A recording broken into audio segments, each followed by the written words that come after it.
demo for Alan, and it's hard enough to listen to yourself play guitar, let alone singing, and then trying to do both together is like a nightmare. Wait a minute, you were singing on that? Not on that version. I have a tape of the original Isabella Rose with me singing, and you'd have to get me really drunk. Nobody can stand hearing your voice. It doesn't matter who it is. Really. I know. In the shower, it's like okay. But the process, is very, very collaborative.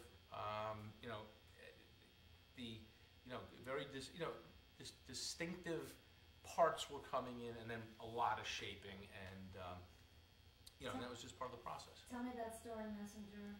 Is there anything specific in that? We talked about how I thought it sounded very sort of Derek and the Dominoes, Allmansy kind of, but is there any special tuning or any special thing about that you could play that you remember?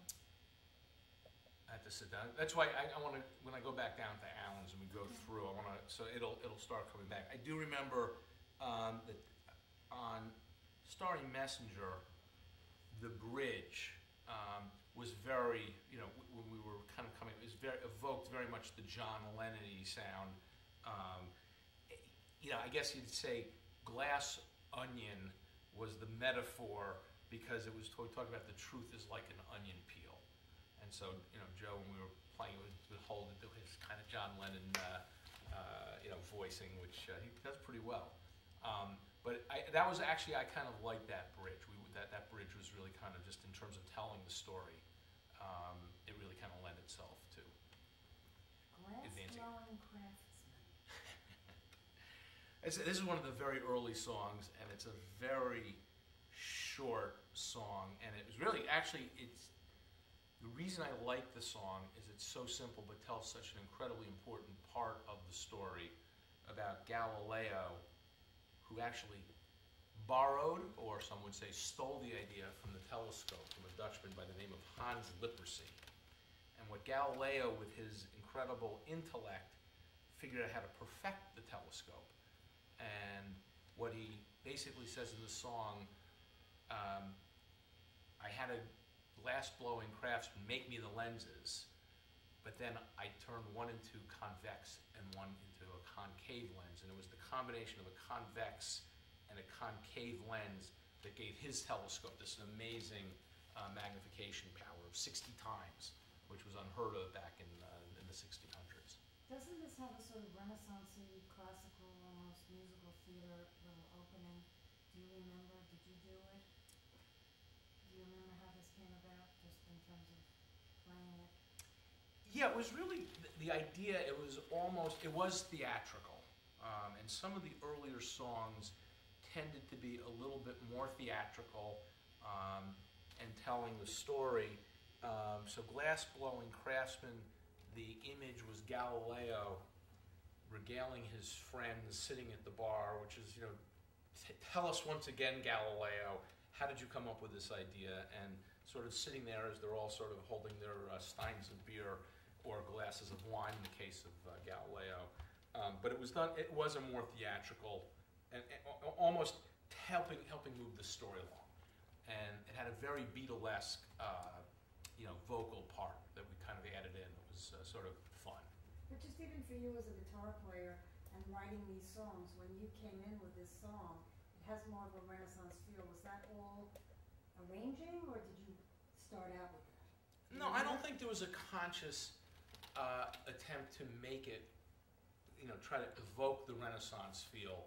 I think with the orchestrations and the arrangements, we added that after the fact. That one would be the closest to a period piece, though it did evoke that Renaissance feeling, but it wasn't written with that in mind. Right. And then On the Moon was also sort of in that same vein. And I'm trying to remember if On the Moon was done in On open the G Moon tuning. is next. I said that I thought it sounded sort of Pink Floyd-ish. Do you remember? Yeah, here I actually can sort of remember that, at least the main line. It's like. There it is.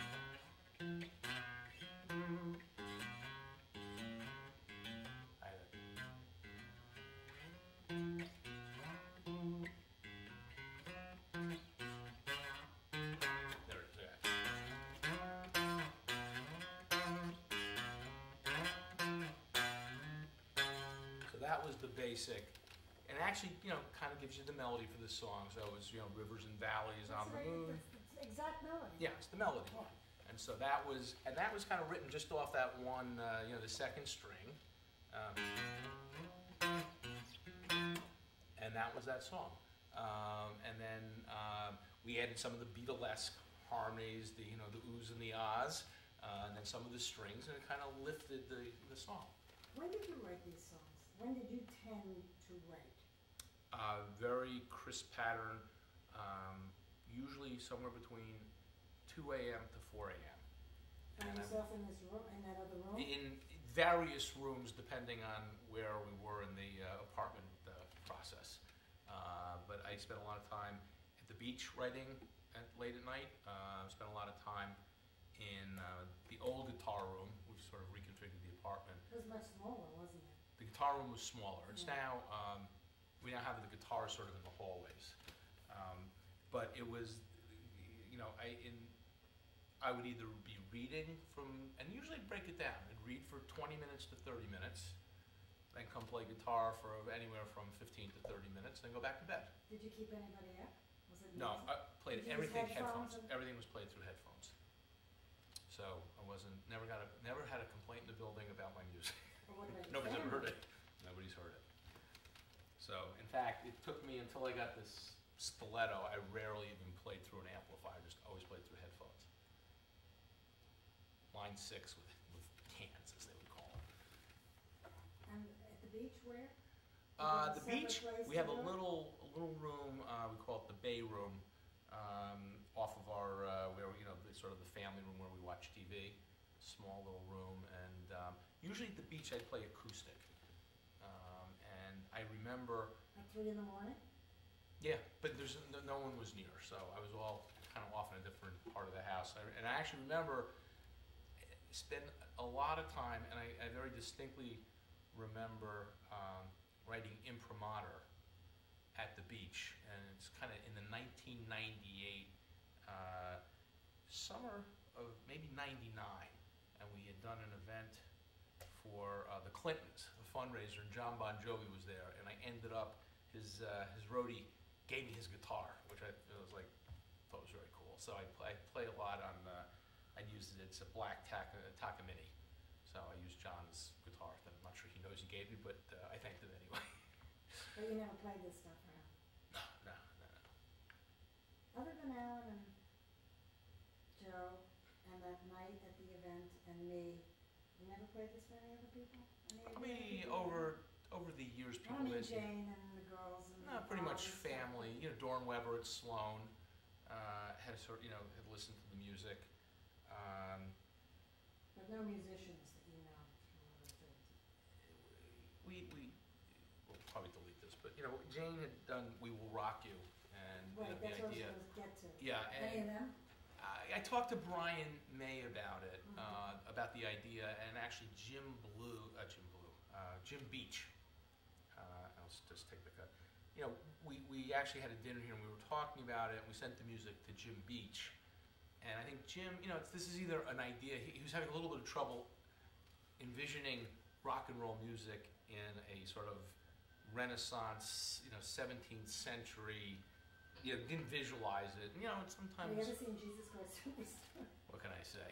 So, but we'd sort of thought, it might be something if they were interested. And Brian, interestingly enough, which was what the connection was, and I talked to him about this, was very close to getting his PhD in astronomy. And in fact, he did a show in the UK on the universe and on astronomy.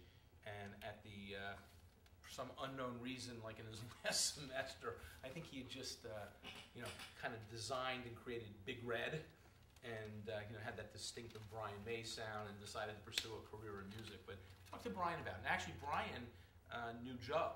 They were sort of in the same circles, and he had a great, I thought Joe was terrific, loved his voice. One of the drummers that had been involved, and Brian kind of said, well, if you've written the music, what are we going to do? We kind of write music. So it never really went anywhere, but probably, I'm kind of glad. No Mark Knopfler, no John Bon Jovi, no, none of them have ever heard this. No. We sent a couple of music supervisors heard it. Who? I gotta remember their names. Can you turn this off? Time with Kathy. She actually is a big Owen Mazzei fan. Well, she's a big friend of Jane's. Yeah. So I mean, No, we spent a lot, Yeah. so we spent a lot of time. It's always, it's always, you just never want to like impose. It's like an I know, I investment. get it, It's, I know, it's I part know. of the whole, Okay. and, the family, my brother-in-law is one of our biggest fans. He loves him. He actually listens to the music. Alan Patrick. Oh, Alan. Yeah, Okay. Alan, That's hilarious, really. he likes sort of Well, that's what I show want to ask you. Okay, we Yeah. can turn this back on again. I want to ask you something. So when you play guitar now, do you ever play these songs or you play other songs? Like if you're just hanging out at night at the beach and you're just getting back into playing guitar again, or you have an hour before you go to bed, you play any of these songs? Rarely play the songs. Occasionally, I mainly try and come up with new ideas, and there's no particular driving force right now for Galileo because we've kind of completed, the major port. There may be an addition of a song or two, but playing guitar is just sort of like my mental vacation, and it's not there's no specific goal. It's just kind of like hearing things. I've switched back and forth from standard tuning. I'll play for 6 months or a year, go straight playing standard tuning, then all of a sudden say, I haven't played an open G for a while. I'm now back into my open G phase, and got a couple of new acoustics. I've been playing a lot of acoustic, and I've got sort of, show you one of my favorite Do you have different acoustics. guitars out at the beach? Yeah, I have, I've got a couple guitars out at the beach. 3 or 4 guitars. But I got this one from Rudy. This is from Rudy Pensa, and he did.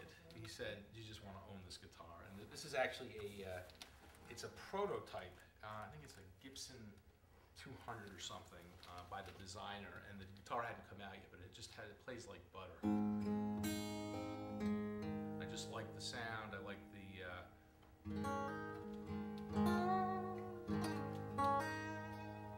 You gotta learn how to play sitar. I love Because you sitar. keep going into the.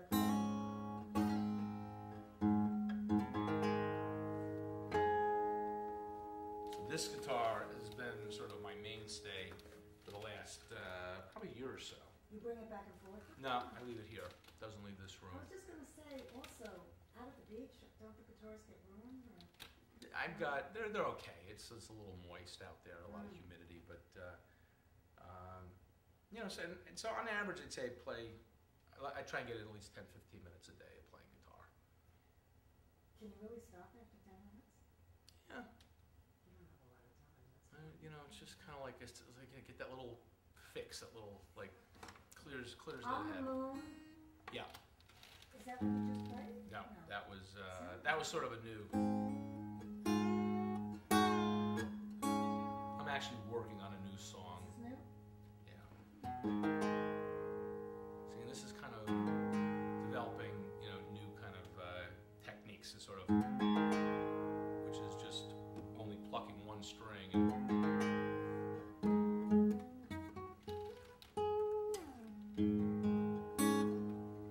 This is.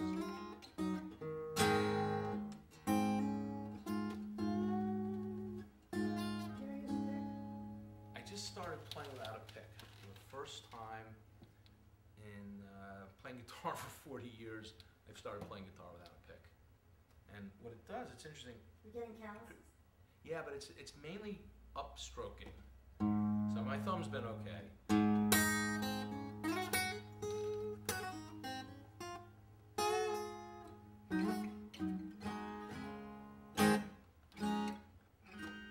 What do you find the differences are for you playing it without a pick? Articulation. I've never had a great picking technique. It's been okay. I worked on, I was not in doubt.